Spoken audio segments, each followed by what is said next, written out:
예, 장관님, 그 인사청문회를 통해서 장관님에 대한 채택은 했으나 그 의원님들의 우려에 대해서 잘 알고 계시죠? 네, 잘 알고 있습니다. 기재부 출신으로 장관에 지명되셔서 네. 나타났던 직무 전문성 문제하고 왜 기재부 출신을 대통령께서 장관으로 지명했는지에 대한 의문의 여지 잘 알고 계실 거라고 생각합니다. 네. 그 오전에도 답변하실 때 보면 대통령께서 실수할 수도 있어요. 발언 같은 것도. 잘 설명되지 않은 걸로 대통령 입장을 옹호하는 게 중요한 게 아니고 보건복지부 장관으로서 이걸 어떻게 생각한다 이게 굉장히 중요한 겁니다.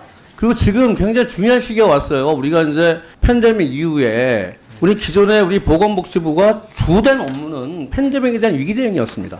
이제는 대한민국의 새로운 사회복지 체계에 대한 중장기적 전략을 세우고 그 전략을 지금부터 잘 실현해야 한다고 생각하거든요. 그래서 대통령의 입장도 중요하고 대통령의 생각도 중요하시지만 특히나 사회복지 전 분야, 보건의료 전 분야를 책임지는 장관님의 의지가 굉장히 중요하고 네. 방향과 관점이 굉장히 중요합니다. 네. 그거 잘 알고 계시죠? 네, 잘 알고 있습니다. 그래서 지금 우리가 모든 분야에 위기가 오게 되면 잘 아시겠지만 골든타임이라는 게 있습니다. 지금 가장 우리나라 위기 중에 특히 대한민국이 갖는 위기 중에 인구 위기가 가장 큰 위기 중에 하나라고 생각합니다. 예, 잘 아시겠지만 인구 위기가 우리나라는 지금 이미 자연적으로 감소가 진행됐고요. 네. 뭐 다른 의원님들도 지적했던 것처럼 출생률 최고고, 그다음에 고령화율 속도가 가장 높고, 그다음에 우리나라 지자체 절반 정도는 소멸 위기에 놓여 있습니다. 자, 이 문제를 어떻게 할 것인가를 지금 제대로 만들어내지 않으면 사실상 5년, 10년 뒤에 어떤 것이 올지 누구도 예측할 수 없습니다. 장관님 그렇게 생각하시죠? 네. 인구와 관련된 논의 같은 걸 많이 하시나요? 인구 위기에 관련된? 예, 저희 내부적으로 하고 있고요. 그다음에 지금 저출산 고령화 위원회 새로 출범을 하면은 적극 논의할 계획입니다.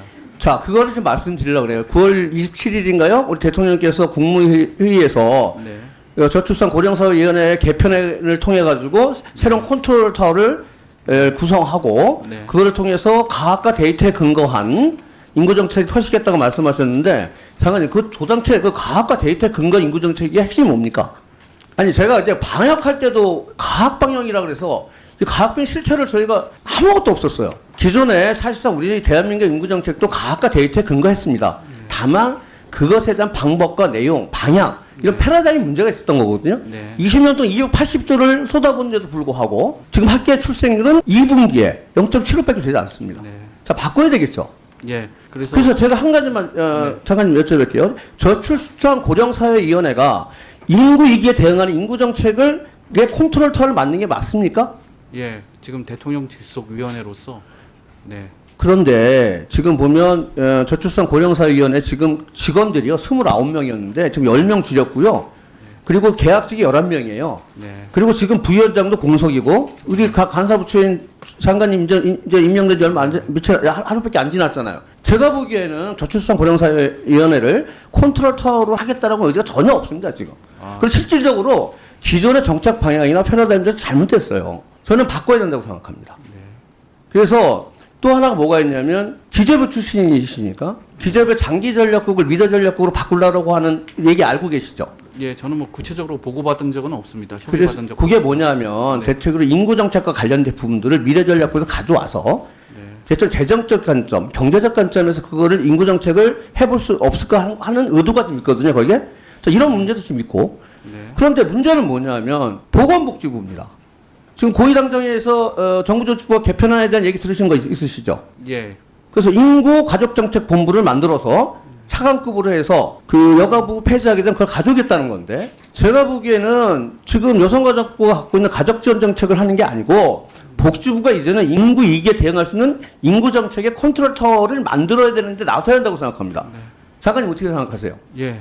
아주 적절한 말씀이시고요. 저희가 추진 체계를 좀 재검토하고 있으니까 빠른 시일 안에 보고 드릴 수 있도록 하겠습니다. 예, 다시 한번 그러면 이제 네. 저고위가 컨트롤 타워가 아니라 네. 제가 보기엔 정보조직법상 격상을 시켜서라도 네. 보건복지부가 컨트롤 타워를 맡고 보건복지부가 컨트롤 타워를 맡게 되면 차관급의 본부를 만들어서 이렇게 컨트롤 타워를 좀 이관해야 된다고 생각해요, 저는. 네.